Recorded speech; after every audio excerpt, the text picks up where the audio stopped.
Hello, I'm Stéphane Farou, a French database consultant, and I've designed this short video note about SQL Joins. You probably know what join is. In a relational database, when two tables have one or several common columns, you can link them by saying that a row in one table matches a row from the other table that has the same values in the common columns. For instance, you can store in your database the registered members of a website. They are identified by their screen name, and a numerical ID is used as a convenient reference. Your table probably contains more information, such as the date when members joined, and perhaps a number of points acquired by providing useful answers in a forum. Another table will contain the messages posted by members on the forum. I've just shown here the member ID and the subject of the post. You would obviously also have a date, the message body, and possibly some other information. If we want to list the messages, most recent first, we also want to display who posted the message, as well as the members' points. We will therefore write a query such as this one, in which the member ID column in the messages table refers to the member ID column in the members table and is used to perform the join and get the required information.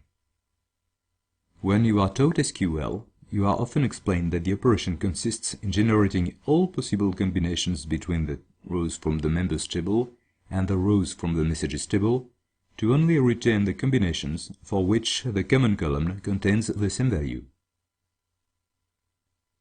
This operation is called a Cartesian join, after René Descartes, one of the major European philosophers and mathematicians of the 17th century. Although a database system sometimes executes Cartesian joins, the most common ways to perform a join are nested loops and hash or merge joins. To explain the difference between those two categories of joins, Tom Kite, who is senior technologist with Oracle, once used an excellent analogy on his popular Ask Tom site. I've tried to illustrate Tom's dance floor analogy. Here is how it goes. Suppose that you have a few guys and a few girls.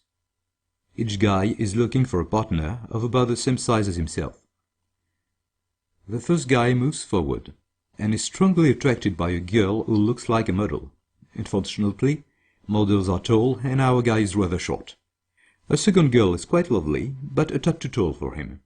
Finally, he finds a suitable partner who has both the right size and a nice smile, and invites her. If each guy repeats the same process, we have in effect the same algorithm as with the nested loop.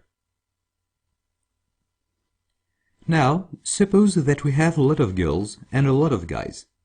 If we take the same Goldilocks approach to flirting as before, it is likely that dawn will be there before all couples are formed. Therefore, we are going to trade romanticism against efficiency and ask all girls and all boys to get in rank by order of size so that we can easily match them. This would be an overkill with very few individuals, but with a large number of people, this is probably the best way to proceed, and it is exactly the way a merge join works. In the dry world of databases, to perform a nested loop, an SQL engine will scan the smallest of the two tables, then find in turn the matching rows in the other table. It is very important that the column used for the join is indexed in the bigger table, because otherwise you would have to scan it each time you consider a new row in the smaller table. We have seen how merge joins work.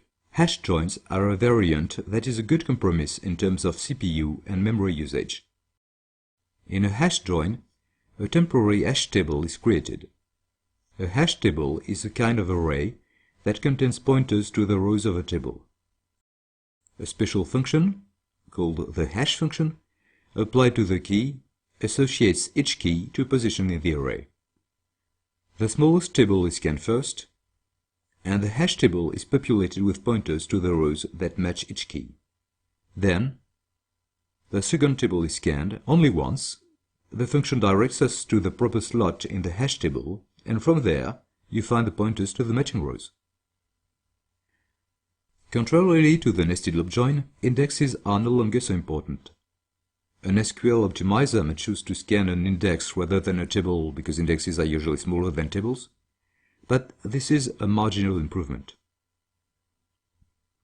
When the query isn't madly complicated, when data statistics allow to get a fair idea about the expected size of the result set, and if existing indexes allow a choice, the query optimizer can usually decide which type of join will be fastest. If the query is really complex, the way you write it often sends signals to the optimizer. But that, as Kipling used to say, is another story. Thank you for listening.